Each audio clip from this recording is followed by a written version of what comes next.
Hello, everyone. Welcome to the All Day Football Show. I'm your host, as always, Jackson Kellogg, and today we've got you Week 5 analysis for the week of games coming up. We've got Rams at the Seahawks tonight. We're going to go over power rankings from last week, game picks for this week, and talking about the Patriots game coming up on Sunday there at the Texans. So let's get right into it. This is what the power rankings looked like last week. This was after the Rams beat the Buccaneers. Had a little bit of movement. So the Chiefs got another L, so they dropped to 1-2. This week looks a lot different. The Cardinals at 4-0 move all the way up into the number 1 spot. The last undefeated team left. They shoot all the way up after beating the Rams on the road, for that matter, taking that number 1 spot away. We've got the Bills moving up into the number 2. They lost to the Steelers week 1, but the Bills are very clearly the best team in the AFC right now, and it's not really up for debate at the moment. There's going to need to be some more games to kind of get that out of the way. Tampa drops 1 after they almost lose to the Patriots. That game should not have been as close as it was. And if the Patriots make that field goal at the end, the Buccaneers are dropped even further down this list. So they're lucky they're still sitting at number 3 right now. We've got the Ravens at 4. They come away with a win against the Broncos, dominant win. Not really any movement here. The Rams drop 4 spots coming out of the top spot. They lose to the Cardinals, like I said. They probably could be a little bit higher, but we're going to drop them down for now as Stafford continues, even outside of Detroit, his problem of putting up stats but not wins against good opponents. Going over to the right side of the top 10 here, we've got Green Bay moving down a slot. They do beat the Steelers. They just moved down more or less because of the Cardinals moving up. We've got the Chargers moving up 4 spots into the 7th. They beat the Raiders, who were undefeated. It was a very easy game for them. They scored 21 in the first half. They let off the gas a bit, but it was enough to keep the win. The Chiefs go through a shootout with the Eagles, come away with a win with 42 points scored, but the Eagles scored over 30. That game should not have been at close, and it's not looking good for the Chiefs, who just look like they're trying to play backyard football. We've got the Seahawks coming in, the only new team in the top 10 this week, after they pull off a on-the-road victory against the 49ers, who drop down 4 spots from their number 6 spot. But they stay in the top 10. The only team to drop out of the top 10 that was here last week is the Vegas Raiders, again, who took the L against the Chargers. Last week was my best week for picks so far, where I went 11-5. It was pretty good for me last week. This week, we're going to be going for even higher. We're going to try and do even better. But picks for this week, I've got the Titans winning on the road against the Jaguars. Steelers are going to come away with a home victory against Denver. New England and Cleveland winning on the road against the Texans and Chargers. The Browns-Chargers game might actually flip. So at the time of doing this, Baker Mayfield is dealing with a torn labrum in his non-throwing shoulder, so his left shoulder. It's going to be interesting to see how that's going to go. It doesn't sound like he's going to get surgery on it. And for reference, Cam Newton got a torn labrum in his throwing shoulder, and we've seen how that goes. And if you go back even further in history, which gets the injury a little confusing when trying to compare what happens to quarterbacks with this type of injury. But for those who don't know, labrum, it's around your shoulder, so it messes with quarterbacks for their throwing motion. Cam Newton had this injury a couple years ago, which is why you see how he plays now. But Drew Brees also had this injury coming away from the Chargers, which is why the Dolphins chose Dante Culpepper over Drew Brees when they brought both in. They didn't want to risk Drew Brees' injury. Drew Brees goes to the Saints and has a Hall of Fame career. So that's a reference for that. The Browns, I do think, still win the game more or less because I think they're just going to run the ball and they're going to try and keep Baker Mayfield from having to throw too much while the injury heals. I've got the Chiefs and the Ravens both winning at home against the Bills and the Colts. I know I said the Bills look like the best team in the AFC, but the Bills also have not done well against the Chiefs over the years past, even with Josh Allen there. Chiefs have bested them almost every time, and I'm going to vote for the Chiefs until they start to get really bad in terms of L's. Moving over to the interconference games, I've got the Jets and Packers both taking wins on the road against the Falcons and Bengals. Technically, the Falcons are also on the road as this game is in London, the Jets-Falcons game. So that's a little tough for them. One thing that I noticed looking back at past picks is each of the last 4 weeks, the home team has won 8 and the away team has won 8 in all 4 weeks. So for this week, I picked 8 teams that were on the road, 8 teams at home. So I'm trying to balance it, see how it works out for me, if the trend continues. And I think we're going to go that way until it starts to not. We've got the Buccaneers and Raiders winning at home against the Dolphins and Bears, respectively. Moving over into the NFC side, I've got the Rams winning tonight against the Seahawks on Thursday Night Football. I think the Rams are going to bounce back, and the Seahawks defense isn't going to have an easy time handling Cooper Kupp, Robert Woods, Van Jefferson. It's not going to look well for them. Saints coming on the road against Washington. They got beat by the Giants. Jameis Winston goes on and off. There's going to be some games where he balls, like the Patriots game. Some games where they look like crap. The Giants game. The Saints are going to be one of those teams that go back and forth this year. We've got the Panthers and Vikings both taking wins at home against the Eagles and Lions. Panthers made a trade recently for Stephon Gilmore. I'm going to talk about that later. We've got the 49ers winning on the road against the Cardinals. I think the 49ers are going to bounce back from the Seahawks game. Trey Lance has a possibility of playing with Jimmy Garoppolo being out. And I think this is going to be the game that the Cardinals lose. The NFC West has a lot of trap games where I think the road team is going to win a lot of games this year. And then the last game on here, the Cowboys are going to take a win on home against the Giants. Plain and simple, the Cowboys are just the much better team. So last week was the long-desired matchup, the Brady-Belichick reunion. It didn't necessarily live up to the hype, but it was still a good game in my opinion. Definitely was surprised with how well the Patriots were able to keep up. Was happy to see that Mac Jones was playing great. He definitely was the better quarterback playing in that game. Brady looked iffy, and the Patriots defense showed out. And the Patriots could have very well won this game if not for a missed field goal that doinked off the upright. But there's also some things in this game that I didn't care too much for. Play calling, I don't think, was there.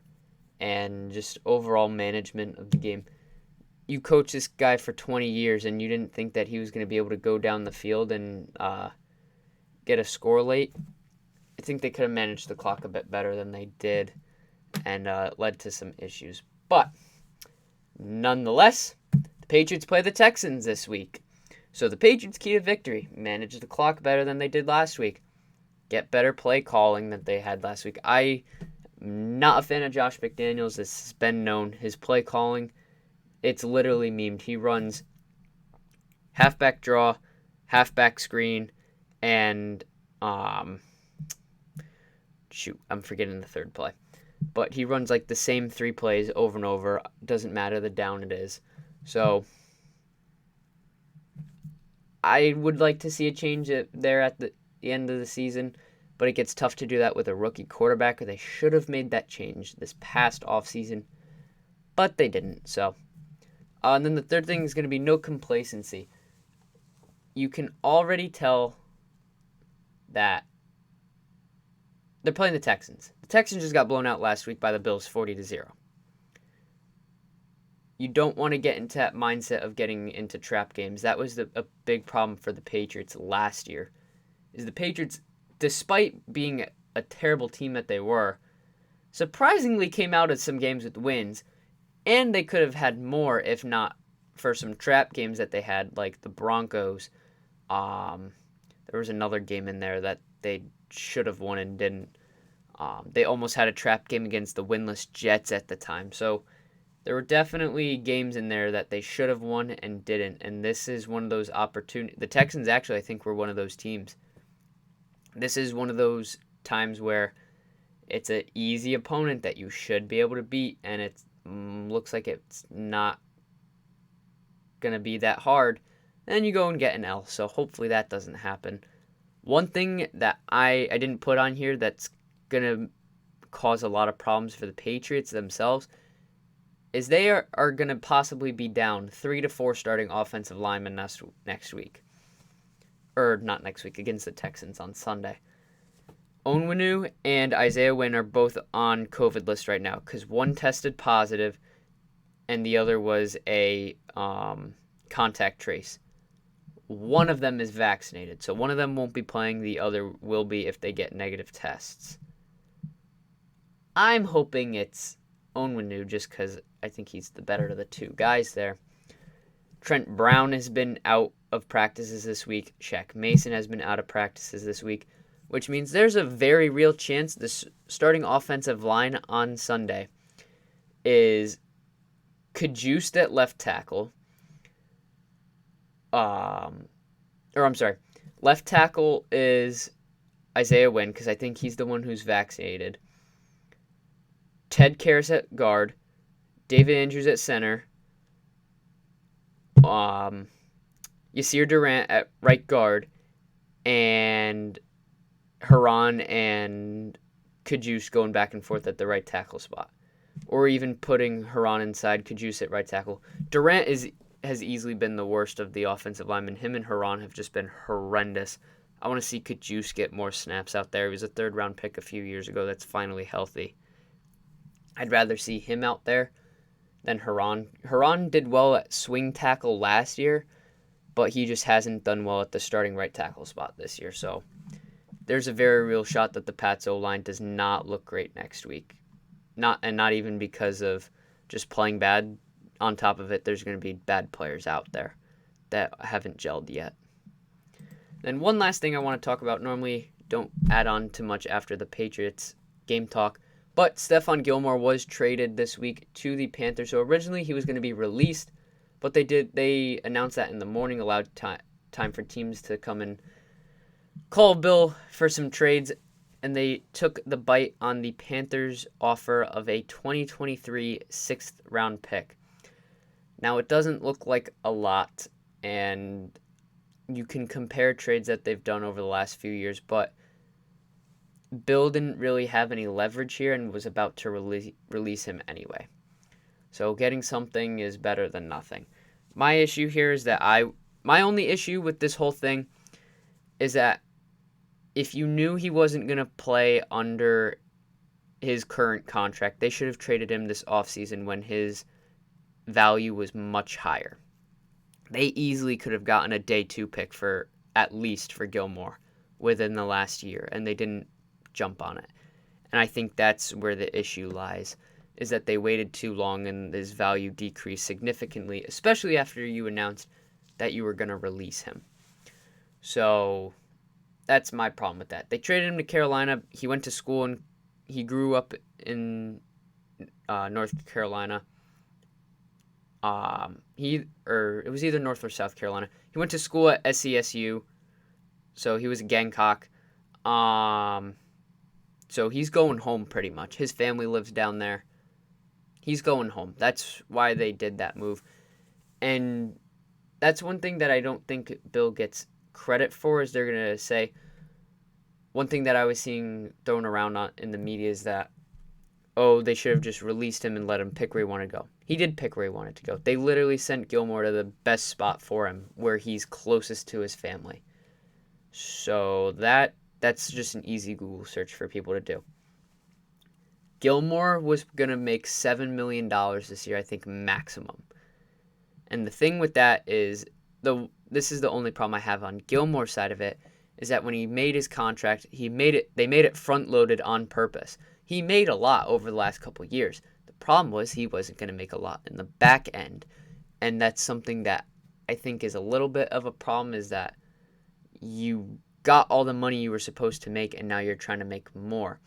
And it's understandable why he wants to make more, because he's 31 and he has one more shot at a payday. And the reason Bill didn't want to give it to him is Gilmore wanted the payday before he started playing, coming off of the quad injury. Gilmore was not going to play even when healthy unless he got a new contract. Bill didn't want to give a new contract until he saw Gilmore come back from the injury. That's why the two decided to respectfully part ways. That's why this was done the way it was. Gilmore wants one last shot at money.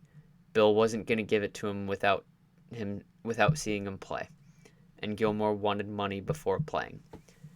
You can see both sides of the argument, and it makes sense. Again, this is something that I wish would have pulled the trigger on sooner, but it just didn't happen. I got a Gilmore jersey myself. That was when the new jerseys released. That was the first jersey I got. I got a Gilmore away jersey. Amazing things he did for the Patriots. Will definitely go down as one of the best Patriots defenders in terms of their time here, all time. Won Defensive Player of the Year here. Was a shutdown corner for multiple years. When he got signed from Buffalo, everybody was up in arms because this was the guy who Patriots receivers were burning while he was in Buffalo. Comes here and becomes a great cornerback, one of the best in the league over his time here. So no hard feelings there. Love what he did for the Pats. And hopefully he gets that money that he wants and has a good end to the rest of his career. But anyways, guys, thank you so much for watching. If you enjoyed, be sure to leave a like and subscribe. It would be greatly appreciated. Yeah, let's go root for the Pats on Sunday to beat the Houston Texans. If they lose that game, I'm going to be so upset.